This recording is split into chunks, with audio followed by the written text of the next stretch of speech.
हाँ जी बच्चों, तो नेक्स्ट जो टॉपिक हम स्टार्ट कर रहे हैं उसका नाम क्या है, फॉरेन कंट्रीब्यूशन रेगुलेशन एक्ट 2010। इससे पहले भी फॉरेन कंट्रीब्यूशन रेगुलेशन एक्ट था, वो था 1976 का।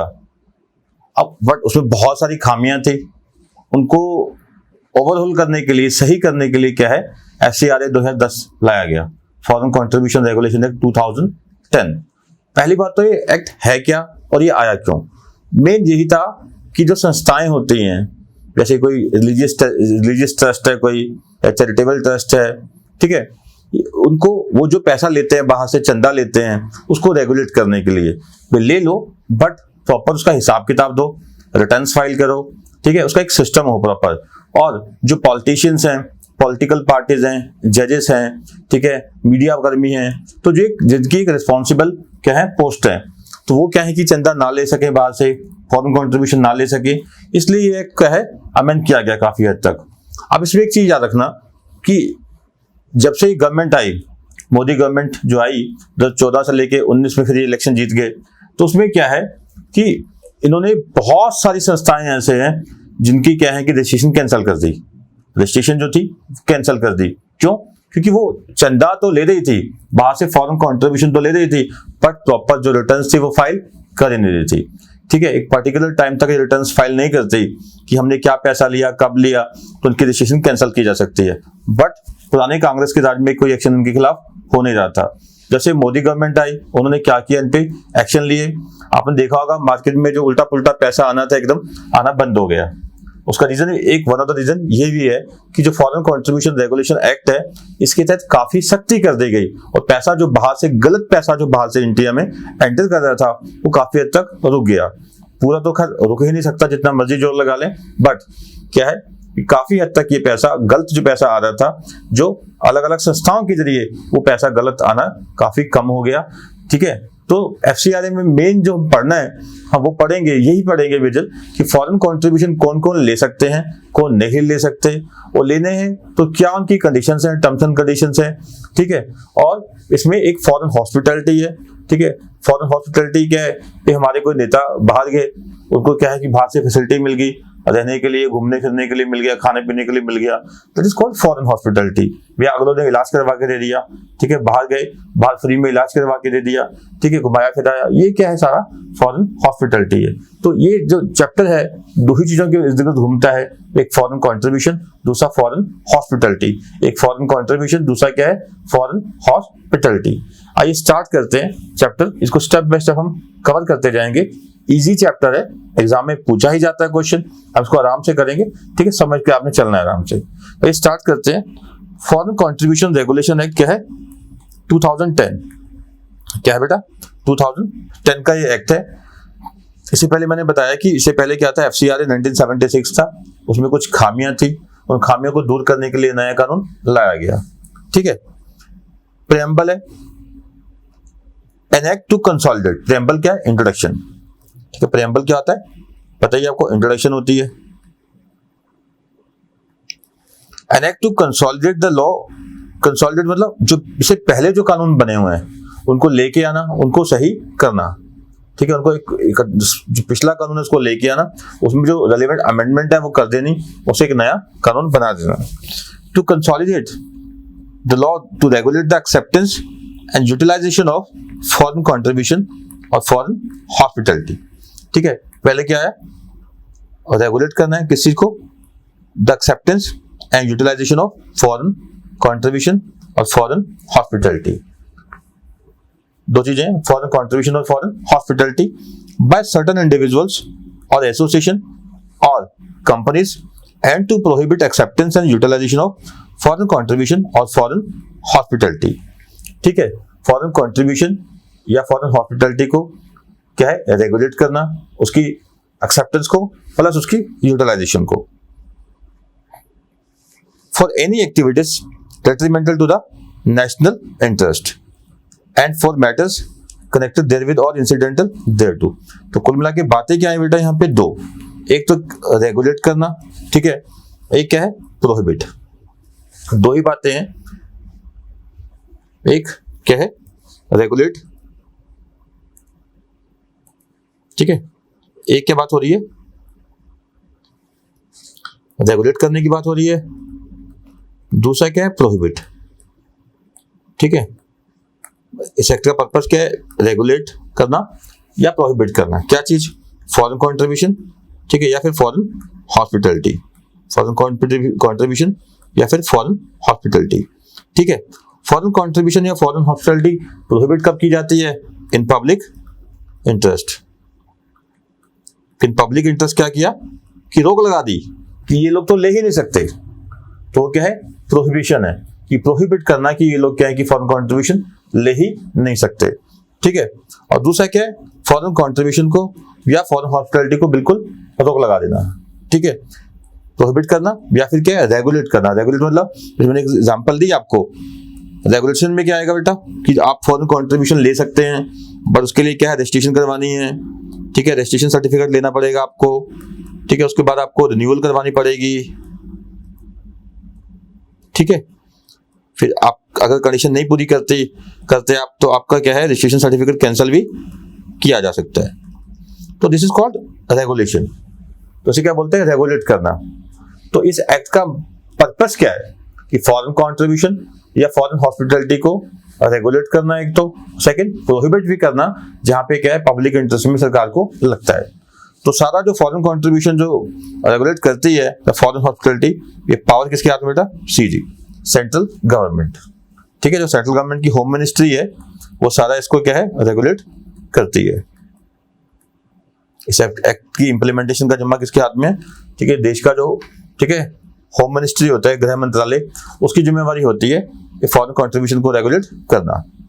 तो ये आगे स्टार्ट करते हैं। Short title extent application and commencement. Act का नाम क्या है, कहां कहां ये लागू होता है और इसकी कमेंसमेंट कब हुई। पहला, शॉर्ट टाइटल, दिस एक्ट में बी कॉल्ड, डिस्कस कर चुके, FCRA 2010। इस एक्ट का नाम क्या है, foreign contribution regulation act 2010। Extent लागू कहां होता है, extent to whole of India, पूरे देश में ही लागू होता है। एंड ये भी याद रखना, it shall also apply to citizen of India outside India. ठीक है, देश का नागरिक बाहर जाके भी इस एक्ट की कोई वायलेशन करता है उस पर भी ये लागू हो जाएगी। जैसे कि हमारे देश का कोई मान लीजिए मंत्री है, वो बाहर जाके क्या है कि फॉरेन हॉस्पिटैलिटी ले लेता है, ठीक है, या फॉरेन कंट्रीब्यूशन लेता है, तो उस पर भी लागू हो जाएगा। ये नहीं कि यहाँ का सिटीजन यहाँ बैठ के बाहर से फॉरेन कंट्रीब्यूशन लेगा तो तब लागू होएगा। यहाँ का मंत्री, कोई मिनिस्टर या यहाँ का जज कोई बाहर जाता है, फॉरेन हॉस्पिटैलिटी लेता है, ठीक है, बाहर से कोई सेवाएं ले लेता है घूमने फिरने की, ठीक है, या फॉरेन कंट्रीब्यूशन लेता है, तो उस पर भी लागू हो जाएगा। तो जो सिटीजन ऑफ इंडिया है वो आउटसाइड इंडिया होता है, जाता है, तो उस पर भी ये लागू हो जाता है। एंड एसोसिएट ब्रांचेस और subsidiaries outside India of companies और बॉडीज कॉर्पोरेट रजिस्टर्ड और इनकॉर्पोरेटेड इन इंडिया। तो इंडिया में जो कंपनी रजिस्टर्ड है उनकी बाहर एसोसिएट ब्रांचेस हैं, या कोई ब्रांच है या सब्सिडरी कंपनीज हैं, तो उन पर भी लागू हो जाता है। ये नहीं कि इंडियन कंपनी बाहर से फॉरेन कंट्रीब्यूशन नहीं ले सकती या कंडीशन रेगुलेशन है, तो कोई ने ऐसा किया कि बाहर एक सब्सिडरी कंपनी खोल दी तो वहां से पैसे ले लिए।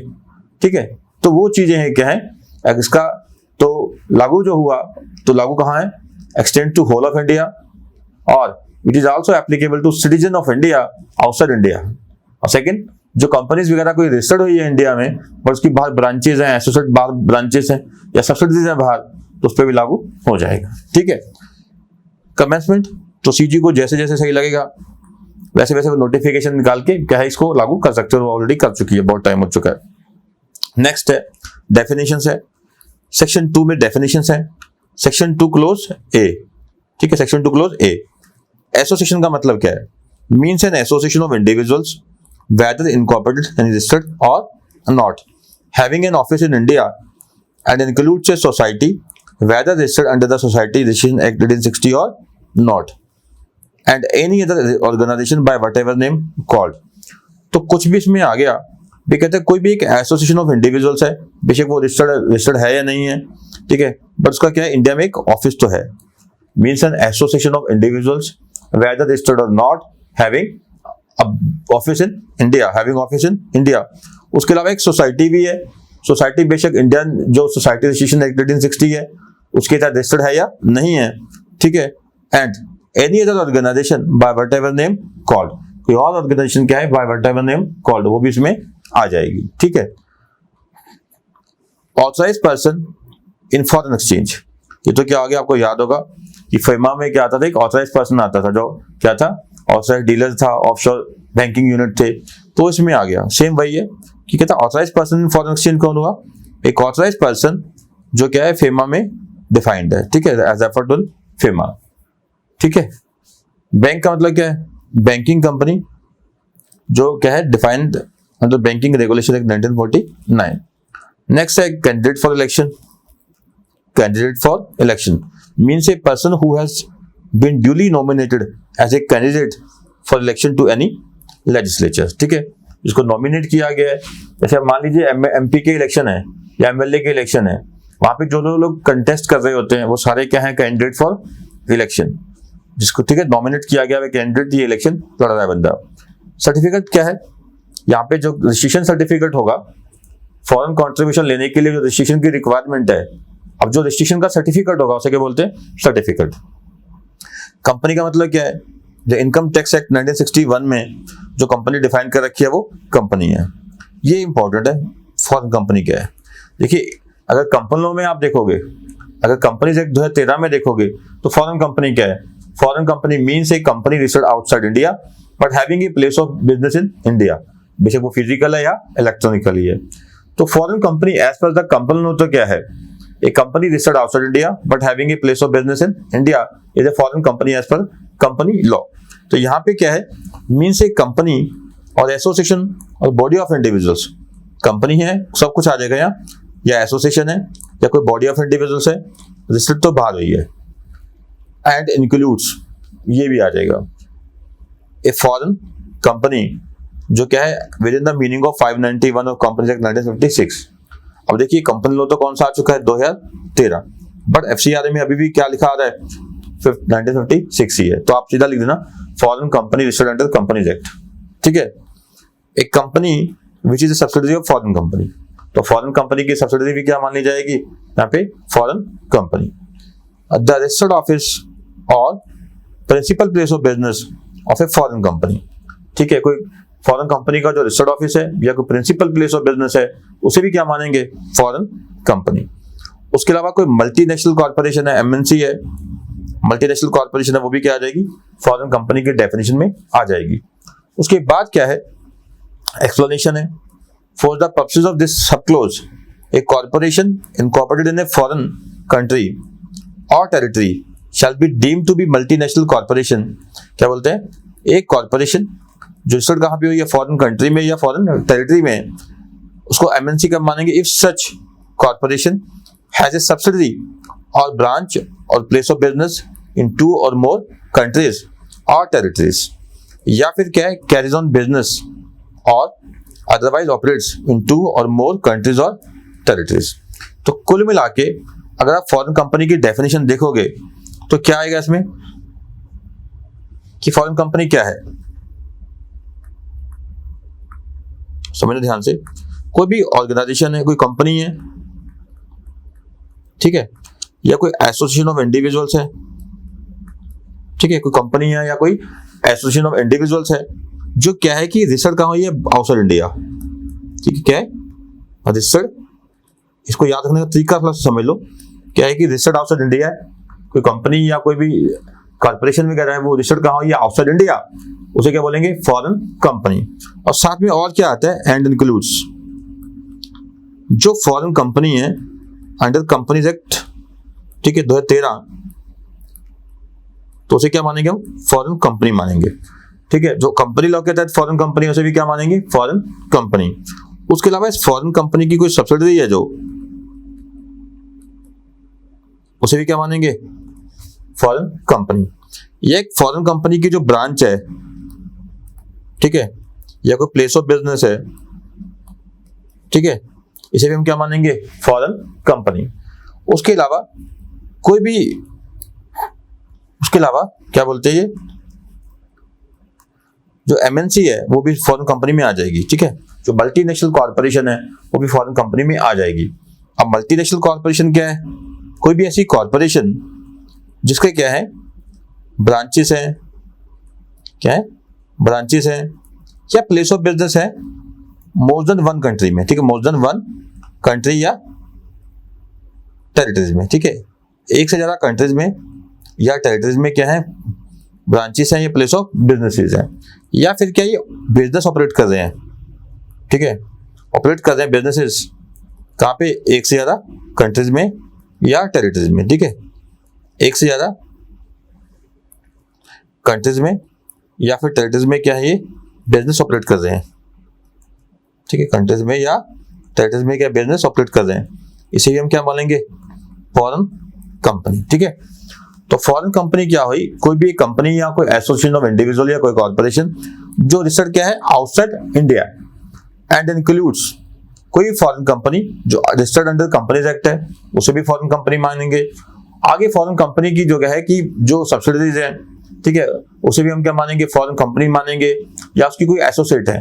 अब फॉरेन कंपनी की क्या है कि जो प्लेस ऑफ बिजनेस है, ठीक है, या रजिस्टर्ड ऑफिसेज है, उसे भी हम क्या मानेंगे, फॉरेन कंपनी, ठीक है।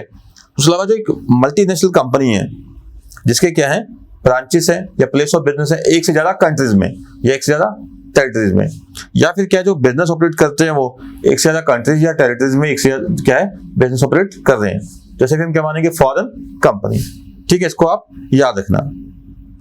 उसके बाद है बेटा फॉरेन कंट्रीब्यूशन, मोस्ट इंपॉर्टेंट, सबसे ज्यादा जो पूछा जाता है क्वेश्चन एग्जाम में, यही पूछा जाता है कि मीनिंग क्या फॉरेन कंट्रीब्यूशन का, ठीक है, डिफाइन फॉरेन कंट्रीब्यूशन। तो फॉरेन कंट्रीब्यूशन कैसे याद रखना आपको कि तीन चीजें हैं बेटा फॉरेन कंट्रीब्यूशन में, एक आर्टिकल, एक करेंसी, एक सिक्योरिटी,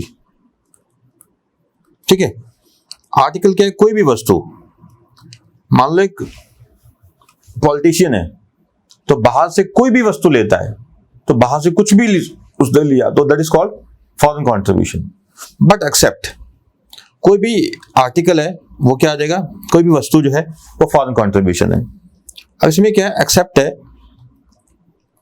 पी क्या बोलते हैं इसमें, एक्सेप्ट क्या है, मान लीजिए एक कोई गिफ्ट वगैरह है, गिफ्ट मिला उसको, पर्सनल कोई गिफ्ट मिला बाहर से, up to the prescribed value, up to prescribed value, एक लिमिट प्रिस्क्राइब कर सकते हैं, सीधी जैसे 5,000 पे प्रिस्क्राइब कर दिया, किसी वैल्यू तक कोई क्या है पॉलिटिशियन या जज वगैरह गिफ्ट लेगा बाहर से, तो क्या है वो फॉरेन कंट्रीब्यूशन को नहीं मानेंगे, तो ठीक है। तो कोई भी आर्टिकल रिसीव किया तो क्या है वो फॉरेन कंट्रीब्यूशन है। करेंसी रिसीव की, करेंसी कौन सी, इंडियन के फॉरेन, कोई भी, ठीक है, एनी करेंसी, ठीक है, इंडियन और फॉरेन, तो उसे भी क्या है फॉरेन कंट्रीब्यूशन मानेंगे, ठीक है। सिक्योरिटी क्या है, जो फेमा के अंदर डिफाइन की गई है सिक्योरिटी, ठीक है, उसे वो सिक्योरिटी मानते हैं, ठीक है, या फिर क्या है सकरा के अंदर, सिक्योरिटीज कॉन्ट्रैक्ट रेगुलेशन एक्ट 1956 के तहत जो सिक्योरिटी डिफाइन की गई है, सिक्योरिटी सकरा में तो सिक्योरिटी की डेफिनेशन वैसे ही बहुत वाइड है, ठीक है, तो क्या है ये फॉरेन कंट्रीब्यूशन माना जाएगा। तो फॉरेन कंट्रीब्यूशन क्या है, आर्टिकल, करेंसी, सिक्योरिटी।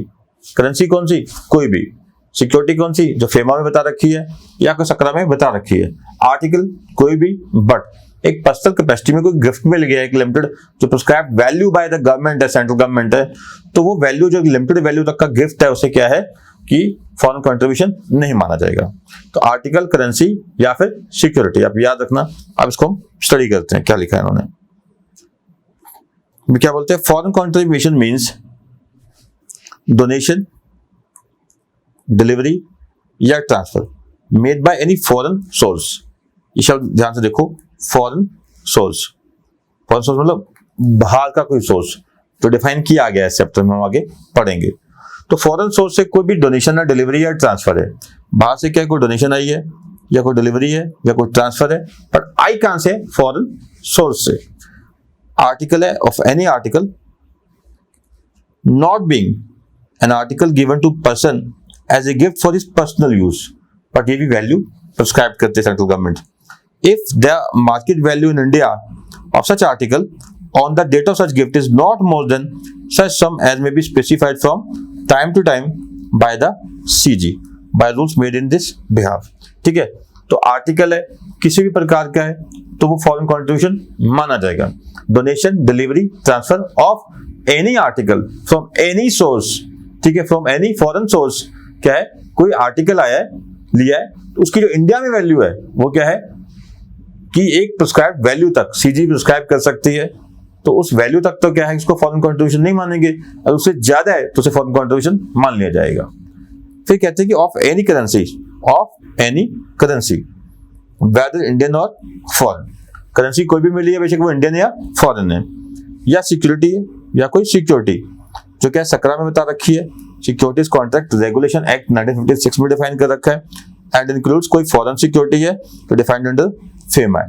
तो कुल मिला के मेरे ख्याल से कुछ समझ आ गया होगा कि फॉरेन कंट्रीब्यूशन क्या है कि कोई भी ऐसा आर्टिकल या करेंसी या सिक्योरिटी जो मिली किससे है, फॉरेन सोर्स से।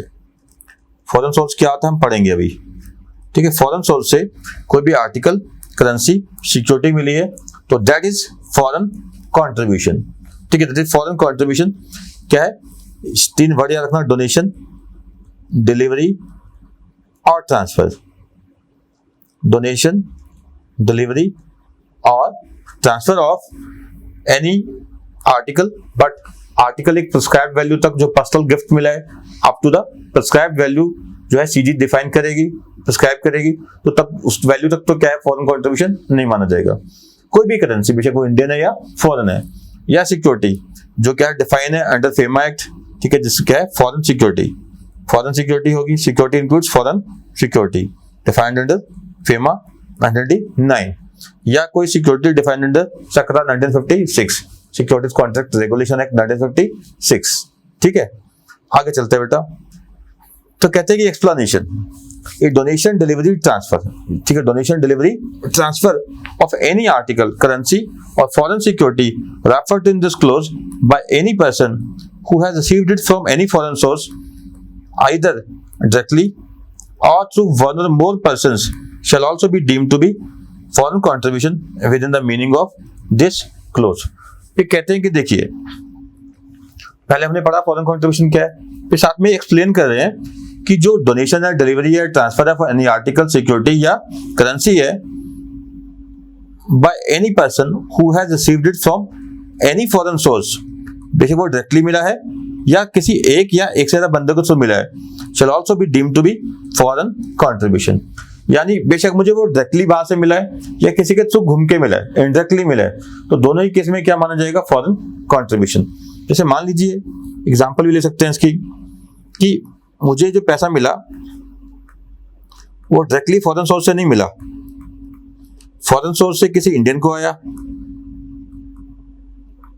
अब उसने मुझे दे दिया, ठीक है, इनडायरेक्टली मैंने रिसीव कर रहा हूं, मैं इनडायरेक्टली एक तरह से रिसीव कर रहा हूं, तो ये भी क्या है फॉरेन कंट्रीब्यूशन माना जाएगा। और कहते हैं कि फॉरेन कंट्रीब्यूशन के ऊपर जो इनकम अक्रू होगी, ब्याज वगैरह अक्रू होगा, तो वो भी क्या है फॉरेन कंट्रीब्यूशन का पार्ट मान लिया जाएगा। Interest accrued on the foreign contribution deposited in any bank और any other income derived from the foreign contribution और interest thereon shall also be deemed to be the foreign contribution within the meaning of this clause। तो foreign contribution पे जो ब्याज आएगा तो वो भी क्या है फॉरेन कंट्रीब्यूशन मान लिया जाएगा। देन थर्ड एक्सप्लेनेशन है, ये क्या है, any amount received by any person from any source in India, amount मिली है किसी भी बंदे से, ठीक है, by any person from any foreign source in India by way of fee including fees charge by an educational institution in India from foreign student or towards cost in lieu of goods or services rendered by such person in the ordinary course of business, trade, commerce, whether within India or outside India, or any contribution received from an agent of foreign source towards such fees or cost shall be excluded from the definition of foreign contribution within the meaning of this clause। अब ध्यान से समझिए बेटा, बहुत simple है, ये तो आपको समझ आ गया था कि फॉरेन कंट्रीब्यूशन में क्या है कि कोई भी चीज जो फॉरेन सोर्स से मिली है, कोई आर्टिकल या करेंसी या security, donation, delivery, transfer of any article, security या करेंसी इंडियन और फॉरेन, सिक्योरिटी फेमा के तहत या सकरा के तहत, आर्टिकल कोई भी है, ठीक है, बट एक जो वैल्यू है जो गवर्नमेंट डिसाइड कर सकती है वहां तक का गिफ्ट वाला आर्टिकल चलेगा। अब क्या था, वे कहते हैं कि देखिए एक तो जो फॉरेन सोर्स से कंट्रीब्यूशन आया है, तीन बातें हैं इसमें, इट मे बी डायरेक्ट और इनडायरेक्ट। हो सकता है ये डायरेक्ट आया है, हो सकता है इनडायरेक्ट आया है, तब भी ये फॉरेन कंट्रीब्यूशन माना जाएगा। ये थी एक्सप्लेनेशन नंबर 1। सेकंड थी जो इनकम अक्रूव होगी ऑन फॉरेन कंट्रीब्यूशन, इनकम जो है अक्रूड या रिसीव्ड ऑन फॉरेन कंट्रीब्यूशन, इसे भी क्या माना जाएगा, ठीक है, इसे भी क्या माना जाएगा, is equal to foreign contribution माना जाएगा। थर्ड है जैसे अब एजुकेशन की जो फीस होती है, बाहर से कोई विद्यार्थी, जैसे पंजाब में पंजाब एग्रीकल्चर यूनिवर्सिटी है लुधियाना में, लुधियाना में एक पंजाब एग्रीकल्चर यूनिवर्सिटी है, बच्चे काफी देशों से यहाँ पढ़ने के लिए आते हैं। अब पंजाब एग्रीकल्चर यूनिवर्सिटी को जो फीस मिलती है उन बच्चों से, ठीक है, तो वो क्या है, फॉरेन कंट्रीब्यूशन नहीं माना जाएगा। या क्या है, एक एजुकेशन फीस होगी, या जो ऑर्डिनरी कॉस्ट ऑफ बिजनेस में, जो हमारा ऑर्डिनरी कॉस्ट ऑफ बिजनेस है, ठीक है, ऑर्डिनरी कॉस्ट ऑफ बिजनेस, तो उसमें जो हमें पैसे मिलते हैं, ठीक है, फॉरेन सोर्स से, तो उसे हम फॉरेन कंट्रीब्यूशन नहीं मानते। मान लीजिए मैं एक आईटी इंजीनियर हूं, तो मेरा काम क्या है, वेबसाइट डेवलपमेंट का, वेबसाइट डेवलपमेंट। अब मेरे बहुत सारे क्लाइंट्स ऐसे हैं जो यहाँ के नहीं है, बाहर के हैं। तो अब जो मेरे बाहर के क्लाइंट्स हैं, जो फॉरेन क्लाइंट्स हैं, जो क्या बेटा, फॉरेन क्लाइंट्स, जो मेरे फॉरेन क्लाइंट्स हैं, मुझे जो पैसा देते हैं, ठीक है, ये फॉरेन कंट्रीब्यूशन नहीं माना जाता। डन। तो फॉरेन कंट्रीब्यूशन क्या हुआ, डिलीवरी, ट्रांसफर, डोनेशन, या donation, delivery, transfer of any article, currency, security. Currency कोई भी है, इंडियन या फॉरेन है, सिक्योरिटी जो फेमा में प्रिस्क्राइब्ड है या सकरा में प्रिस्क्राइब्ड है, और सिक्योरिटी इसमें आ जाएगी, ठीक है। फिर जो हो सकता है कि फॉरेन सोर्स से जो कंट्रीब्यूशन आया वो डायरेक्ट हो या इनडायरेक्ट हो, दोनों ही केस में फॉरेन कंट्रीब्यूशन माना जाएगा। और फॉरेन कंट्रीब्यूशन पे जो इनकम आई है वो भी क्या मानी जाएगी, फॉरेन कंट्रीब्यूशन ही मानी जाएगी। और थर्ड, जो हमारा ऑर्डिनरी कॉस्ट ऑफ बिजनेस है, उससे जो हमें पैसा इनकम जो आई है, वो हमारा क्या है, फॉरेन कंट्रीब्यूशन नहीं माना जाएगा, ठीक है। तो उसके बाद है फॉरेन हॉस्पिटैलिटी। अब फॉरेन हॉस्पिटैलिटी क्या है, means any offer not being a purely casual one. मैंने आपको बताया था कि फॉरेन हॉस्पिटैलिटी क्या है, जैसे हमें बाहर से क्या है कि कुछ टूर मिल गया घूमने फिरने के लिए, पॉलिटिशियन को बाहर घूमने फिरने के लिए टूर मिल गया, ठीक है, घूमना फिरना हो गया, खाना पीना हो गया, बोर्डिंग लॉजिंग है, ये क्या है, सारा का सारा फॉरेन कंट्रीब्यूशन है, सॉरी फॉरेन हॉस्पिटैलिटी है। Means any offer not being a purely casual one, ये याद रखना, not being a purely casual one, made in cash और kind by foreign source for providing a person with the cost of travel. क्या क्या आया, cost of travel है, तो any foreign country है या टेरिटरी, और with free boarding, lodging, transport और मेडिकल ट्रीटमेंट। तो ये क्या है, फॉरेन हॉस्पिटैलिटी है, ठीक है, फॉरेन हॉस्पिटैलिटी है। क्या क्या आया, एक तो ये कैजुअल नहीं होना चाहिए, प्योरली कैजुअल नहीं होना चाहिए, ठीक है, इसमें ट्रैवल की कॉस्ट आ गई, बोर्डिंग लॉजिंग की कॉस्ट आ गई, ठीक है। फॉरेन हॉस्पिटैलिटी क्या है, बोर्डिंग लॉजिंग की कॉस्ट आ गई, घूमने फिरने की कॉस्ट आ गई, कॉस्ट ऑफ ट्रैवल आ गया, बट ये प्योरली कैजुअल नहीं होना चाहिए कि आप गए अचानक आपको कोई मिला तो उसने आपको फैसिलिटी दे दी, ठीक है, वो प्योरली कैजुअल वन नहीं होना चाहिए, ठीक है। आप वहां पहुंचे तो आपका कोई दोस्त मिल गया, आपको घुमाने फिराने चला गया, खर्चा किया आप पे, तो ये नहीं इसमें कवर होगा, ठीक है। बाकी आगे जाके इसके सेक्शंस भी आएंगे, वहां और ज्यादा इसमें ऊपर डिस्कशन होगी, ठीक है।